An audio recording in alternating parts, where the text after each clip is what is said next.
Any benefit approach नाम सुना है? शायद नहीं सुना होगा, मैं बताता हूं क्या होता है। एनी बेनिफिट अप्रोच ये होता है कि आप कभी भी कोई प्रोडक्ट या सर्विस यूज करते हैं तो आप अपने आप से ही पूछते हैं कि क्या इससे मुझे कोई भी बेनिफिट मिलेगा, जितना भी कम हो पर मिलेगा।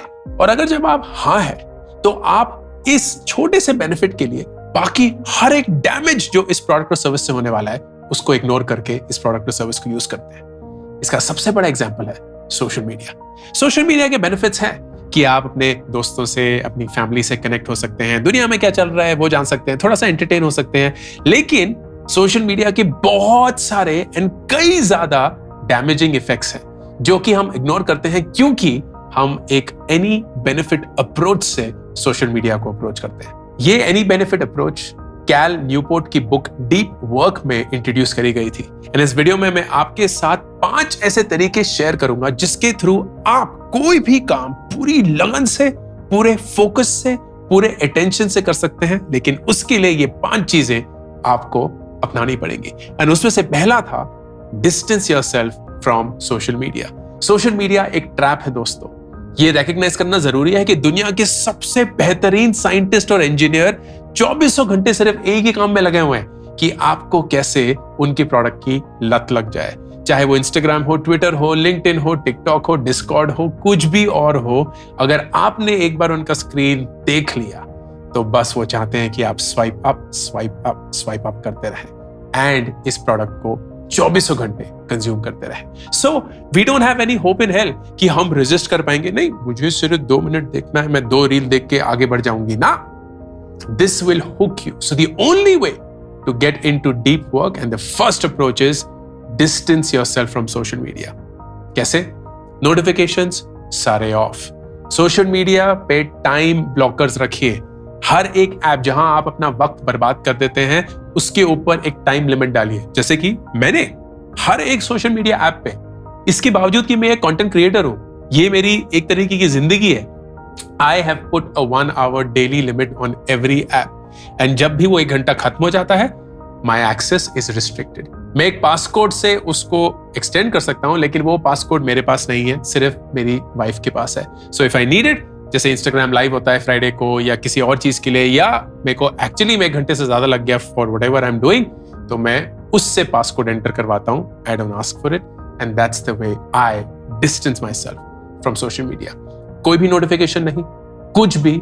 It is only and only when I have dedicated time to consume it, getting me into deep work. Number 2, बहुत interesting concept, fixed schedule productivity. इसका मतलब क्या है? इसका मतलब यह है कि साइंटिफिकली प्रूवन है कि आप जब भी अपने आप को एक काम करने के लिए एक फिक्स्ड टाइम देते हैं, एक फिक्स्ड शेड्यूल बनाते हैं, तो वो काम उसी के अंदर हो जाना चाहिए। उस डिसिप्लिन के थ्रू आपका काम मोस्ट लाइकली हो जाता है। This is the opposite of Parkinson's law. Parkinson's law एक बहुत ही इंटरेस्टिंग लॉ है। वो ये बोलता है कि आपको जब भी जितना भी वक्त मिलेगा ना, आपका काम ऑटोमेटिकली बढ़कर उस वक्त को समा देगा, वक्त को समा देगा, उस वक्त में समा जाएगा। दैट्स द, मैं फिर से बोलता हूं क्योंकि मैंने पता नहीं क्या बोला। आप अपने आप को जितना भी वक्त देंगे ना, आपका काम उतना ही बढ़कर उस वक्त में समा जाएगा। तो अगर आप एक काम 1 दिन के अंदर कर सकते थे तो वो 1 दिन के अंदर कर लेंगे। लेकिन अगर आप बोलेंगे यार 3 दिन लेते हैं, तो वक्त 3 दिन तो हो गया, लेकिन काम भी ऐसा लगेगा कि 3 दिन के अंदर ही हो सकता था, 1 दिन में कभी हो ही नहीं सकता था। It's almost as if work expands to fill in the time. That is Parkinson's law. And इसका exact opposite is the fixed schedule productivity, कि आप अपने आप से बोलेंगे मैं हर रोज 4 ही घंटे काम करूंगा, मैं हर रोज 8 ही घंटे काम करूंगा, एंड जब वो वक्त खत्म हो जाएगा ना, आई विल मूव ऑन, मैं उसको एक्सटेंड नहीं करूंगा। और ये ना भारत में बहुत फितरत है हमारी कि हम 24 घंटे काम करते रहते हैं, ऑफिस में घंटों बैठे रहते हैं, घर पहुंचने के बाद भी काम करते रहते हैं, काम पे ही लगे रहते हैं। इसलिए नहीं क्योंकि हमारे बॉस हमेशा सर पे चढ़े होते हैं, इसलिए नहीं क्योंकि काम बहुत ज्यादा होता है, इसलिए क्योंकि हमें ऐसा लगता है कि काम कभी खत्म नहीं होता है या होना नहीं चाहिए। Wrong approach. Set a routine, set a deadline, set a time limit and उसके अधीन रहिए, because when you do that you don't burn out. बहुत जरूरी, जितना आप ज्यादा काम करते रहेंगे और अपनी पूरी जिंदगी को अपना काम बना देंगे, आप उतनी ही जल्दी बर्न आउट होंगे। You get time to explore other aspects of life, other hobbies, relationships में फोकस कर पाना, किसी ऐसी चीज को इंट्रोड्यूस या लर्न करना जो आप हमेशा से करना चाहते थे, आपको खुद के साथ का वक्त मिलता है, चाहे आप वो चलने में बिताएं, मेडिटेशन में बिताएं, म्यूजिक में बिताएं, किसी भी और चीज में, बट बेसिकली आपको खुद के लिए वक्त मिलता है। एंड मोस्ट इंपॉर्टेंटली आपको काम से टाइम ऑफ मिलता है, विच जैसे ही मैं थर्ड पॉइंट बताऊंगा, सरप्राइजिंगली हेल्प्स यू बैक, क्योंकि आप एक्टिवली काम नहीं कर रहे होंगे, आप पैसिवली काम कर रहे होंगे। क्योंकि फिक्स शेड्यूल प्रोडक्टिविटी आपको यह बोलता है कि किसी भी काम को करने के लिए एक डेडलाइन इंपोज करिए ताकि वो काम उसी वक्त में हो जाए। याद आया कि ऑस्ट्रेलिया की टॉप यूनिवर्सिटीज में एनरोल करने का जो डेडलाइन है वो जुलाई एंड है। And if you are still not sure of which university to apply, या कौन सा कोर्स, या आपको एप्लीकेशन कैसे भरना है, या फीस की स्कॉलरशिप मिलेगी कि नहीं, या वीजा में असिस्टेंस मिलेगा नहीं, या जब आप वहां पहुंच जाएंगे तो अकोमोडेशन कैसे मिलेगा, and all of those questions, then my recommendation would be Leverage edu.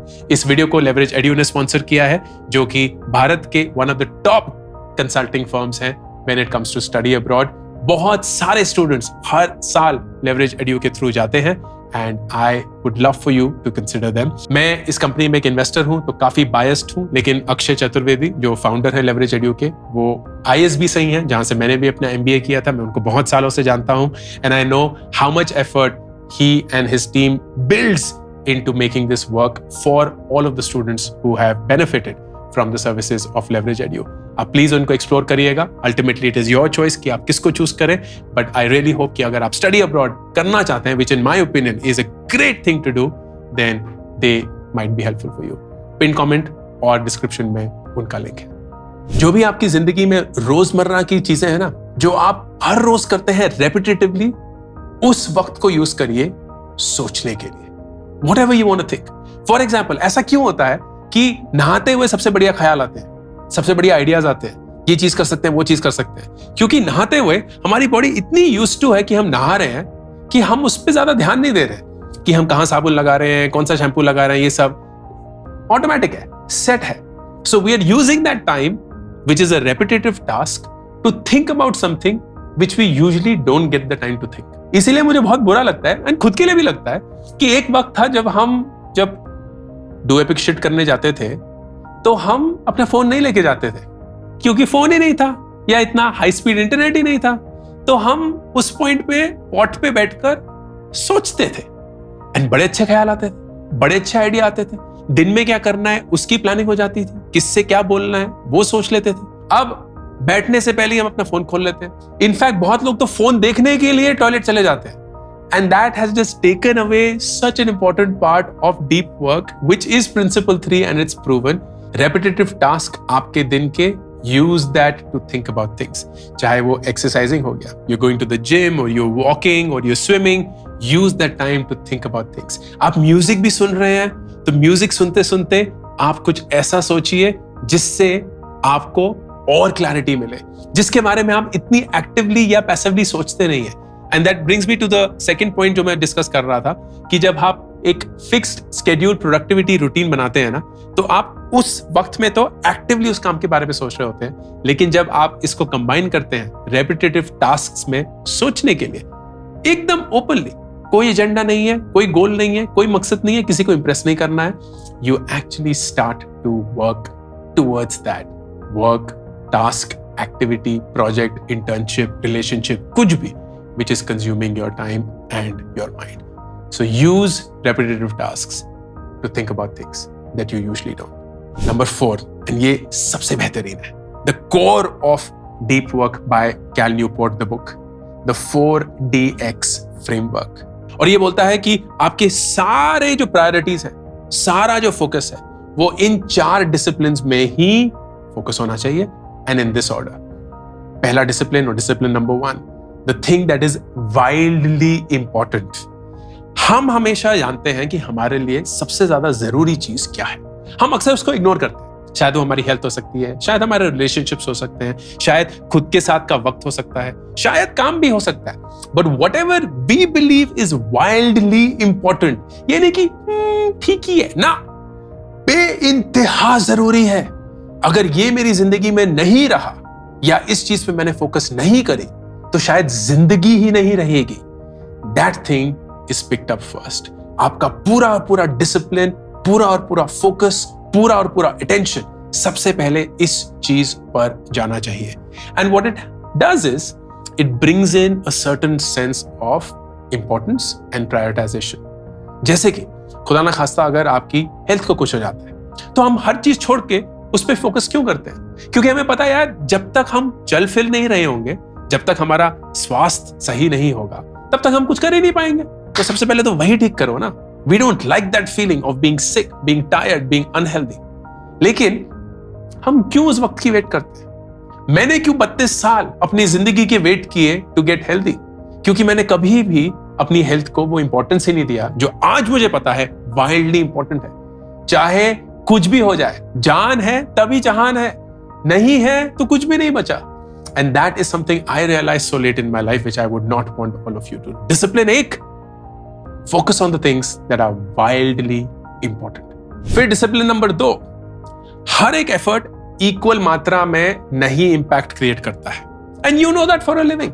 आपको पता है कि आप 4 घंटे एक चीज में बिता दें, 4 घंटे दूसरी चीज में बिता दें, 4 घंटे तीसरी चीज में बिता दें, इन तीनों का आउटकम अलग होगा, लेकिन घंटे आपने सेम बिताए। What is required is a measurement कि आपका एफर्ट सबसे ज्यादा इंपैक्ट या आउटकम कहां क्रिएट करता है।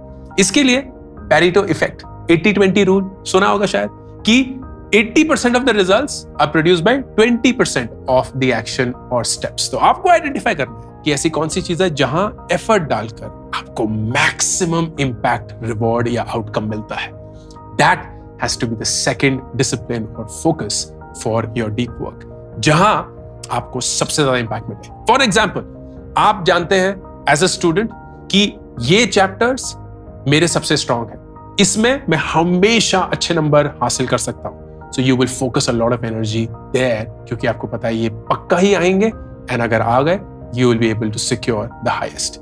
या अगर आप काम करते हैं एंड यू नो कि आपको एक प्रेजेंटेशन बनानी है, प्रेजेंटेशन में आपका सबसे ज्यादा एफर्ट किस में जा सकता है? या तो प्रेजेंटेशन बनाने में या प्रेजेंटेशन की रिसर्च में।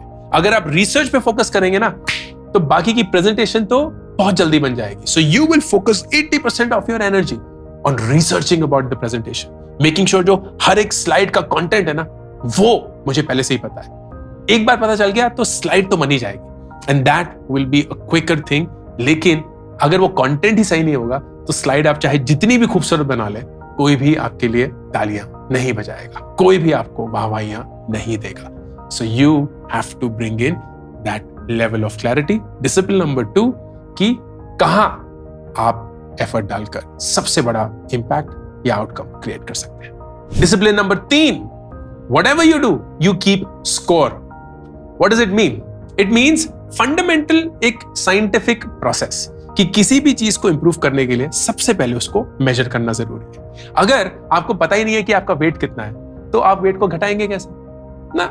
सबसे पहले आपको मेजर करना है, एंड अगर आप रेगुलरली उसको मेजर करेंगे एंड डिसिप्लिन 1 और डिसिप्लिन 2 पे फोकस रहेंगे, देन धीरे धीरे वो मेजरमेंट आपको आपके प्रोग्रेस के बारे में हर एक चीज बता देगी। This is critical. For example, मैं एक फिटनेस रूटीन पे हूं अभी, and every day I record my weight, every week I record all my measurements, I take photographs of myself, I answers questions जो मेरे फिटनेस ट्रेनर मुझसे हर हफ्ते पूछते हैं, and through that I have a score।